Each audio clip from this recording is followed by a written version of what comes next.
مشاهدي ومتابعي قناة هوم سبورت في كل مكان، عدنا من جديد. في البداية طبعا حابب من كل سادة المشاهدين الاشتراك في القناة وفوت القناة واللايك للفيديو ليصلكم كل ما هو جديد. وهيا بنا نبدأ حلقتنا. في بداية الحلقة طبعا حابب من كل السادة المشاهدين طبعا بالدعاء للاعب أحمد رفعت طبعا الرحمة.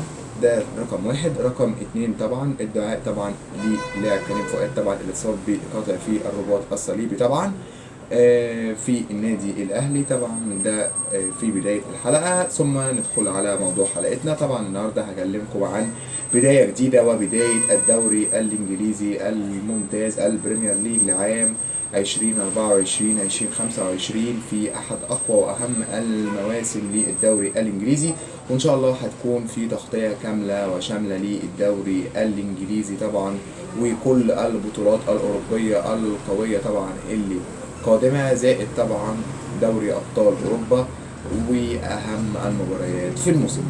طبعا بداية الموسم الجديد للدوري الإنجليزي إن شاء الله فيديوهات طبعا هتكون أقوى، شغل هيكون أفضل بكتير. فطبعا ما تنسوش طبعا الاشتراك في القناة واللايك للفيديو طبعا علشان الشغل طبعا الجديد يوصل لكم في أقرب وقت طبعا، وتكونوا معانا أول بأول. طبعا مباريات الدوري الإنجليزي، افتتاح الدوري الانجليزي وافتتاح الجوله الاولى من البريمير ليج. مانشستر يونايتد يواجه فريق فولهام الانجليزي. فولهام فريق الى حد ما متوسط، نفس مستوى السنه اللي فاتت تقريبا قريب.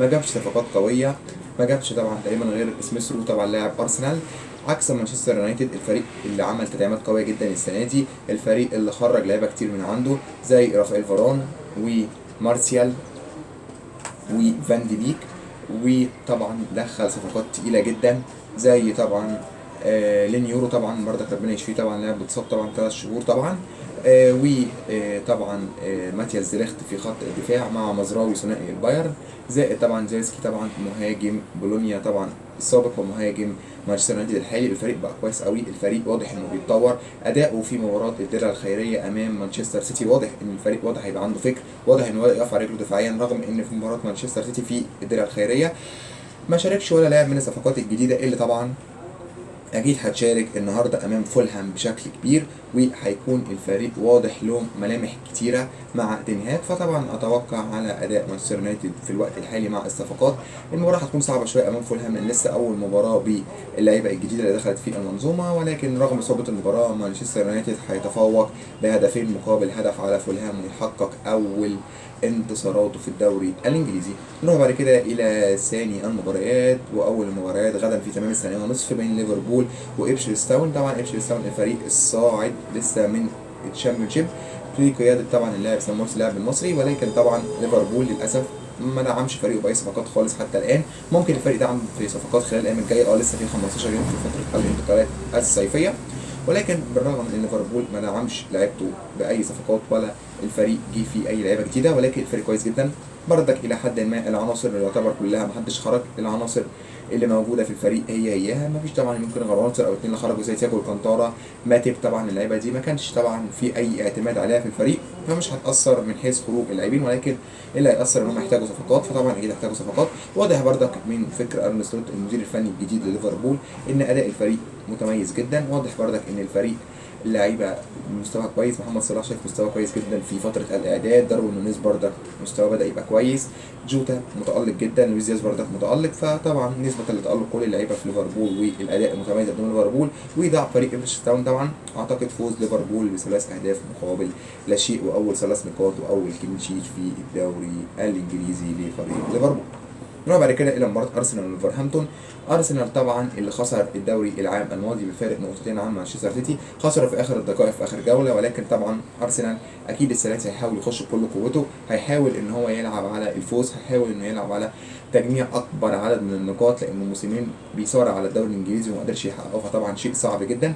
ولكن ارتيتا بيدعم الفريق، مفيش طبعا غير صفقه ريكاردو كالافيوري طبعا مدافع طبعا فريق بولونيا السابق ومدافع فريق ارسنال الحالي طبعا اللي جابوه بعد تألقه في اليورو، ولكن الفريق لحد ما برضك لسه اكيد ممكن هيجيب صفقات خلال الايام الجايه. وفي اول مباراه طبعا زي مباراه امام فريق ولفرهامبتون، ولفرهامبتون برضك الفريق مش قوي قوي، فريق برضك خساره دايدرو نيتو طبعا لاعبه اللي انتقل لتشيلسي، الفريق برضك مش افضل احوال. ارسنال برضك واضح انه في منظومه. ارتيتا طبعا بيحاول يشتغل مع اللعيبه. ارسنال برضك اداء كويس في الوديات، فاعتقد فوز ارسنال بهدفين مقابل لا شيء في اول مباريات في الدوري الانجليزي. بعد كده نروح لمباراه ايفرتون وبرايتون. طبعا الفريقين تقريبا مستوى متقارب جدا، والفريقين عندهم مشاكل كتير، فاعتقد تعادل ايجابي بهدف لكل فريق. نروح بعد كده الى مباراه نيوكاسل يونايتد وساوثهامبتون. طبعا نيوكاسل يونايتد فريق كويس، بيحافظ على القوام الاساسي.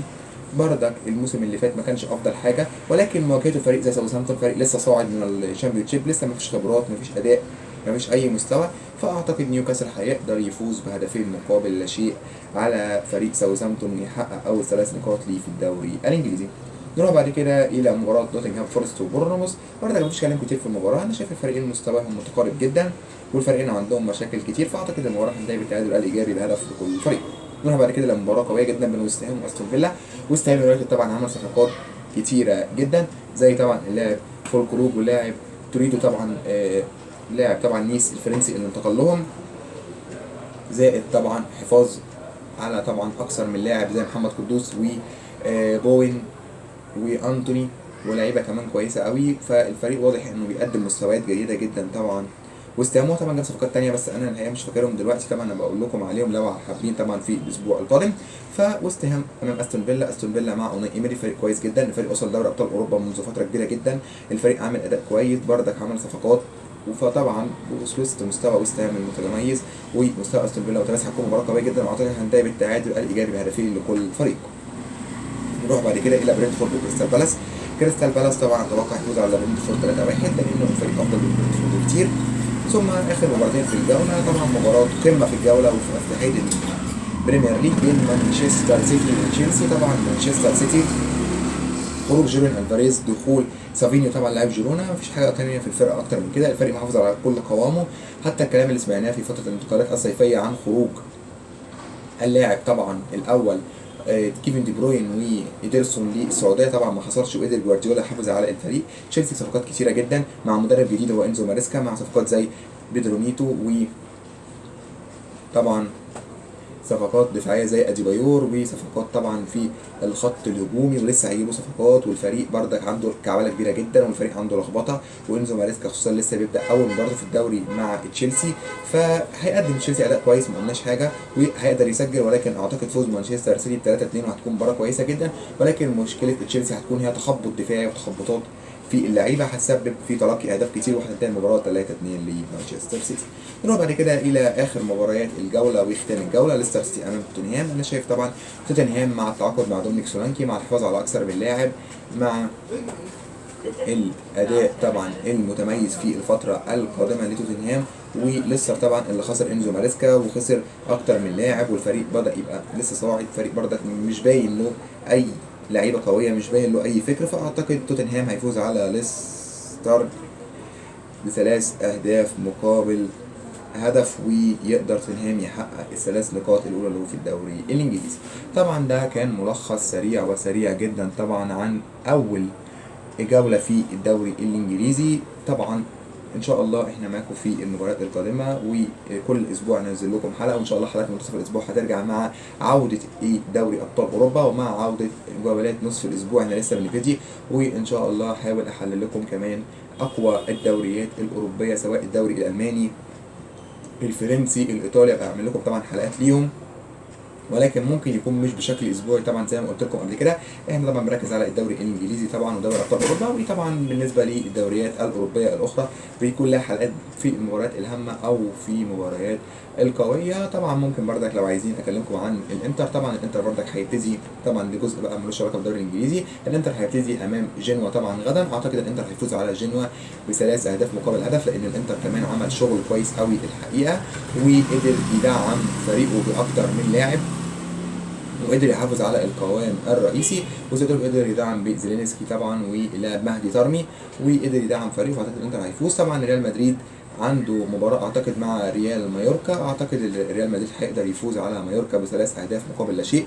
الريال في مباراة السوبر الاوروبي عمل شغل كويس جدا، وطبعا مع وجود اندريك ووجود كيليان امبابي وعودة طبعا كورتوا وإيدر ميليتاو والمستوى اللي بيقدمه الريال السنة دي هيكون من أقوى الفرق. طبعا هقول لكم عن مباراة برشلونة وبعد كده نختم حلقتنا. طبعا برشلونه هيلاعب فالنسيا، فطبعا برشلونه مع المدرب هانز فليك طبعا، ومع صفقات عملها، ما عملش صفقات كتير سوى صفقه داني اولمو، ولكن عوده لاعبين كتيره من الاعاره، فاعتقد برشلونه هيفوز على فالنسيا بهدف مقابل لا شيء، ولكن هيكون فوز صعب وصعب جدا. اخر حاجه طبعا هقول لكم عليها وقفه حلقتنا، طبعا الهلال السعودي هيلاعب النصر في طبعا نهائي كاس السوبر السعودي. طبعا اتوقع برضك دي حاجه اخيره ونختم حلقتنا، اتوقع طبعا فوز الهلال السعودي بالبطوله، وهيفوز على النصر طبعا، ولكن ممكن يفوز بصعوبه، ممكن يفوز بهدف مقابل لا شيء، او ممكن توصل مباراه كلها جزاء ويفوزوا. طبعا ده برضه حبيت اقول لكم طبعا، لان زي ما قلت لكم هحاول اكلمكم عن المباريات المهمه مع حلقه الدوري الانجليزي، لكن لما يكون في مباراه قويه او مثلا كلاسيكو، او مباراه قويه مثلا بين اتلتيكو والريال، اتلتيكو برشلونه، كلاسيكو في الدوري الايطالي، كلاسيكو في الدوري الالماني، هعمل لكم طبعا ليه حلقه لوحده. كده طبعا نكون سنه حلقتنا في نهايه عمل في القناه، ونعمل القناه واللايك للفيديو، يوصلكم كل ما هو جديد. شكرا على المشاهده.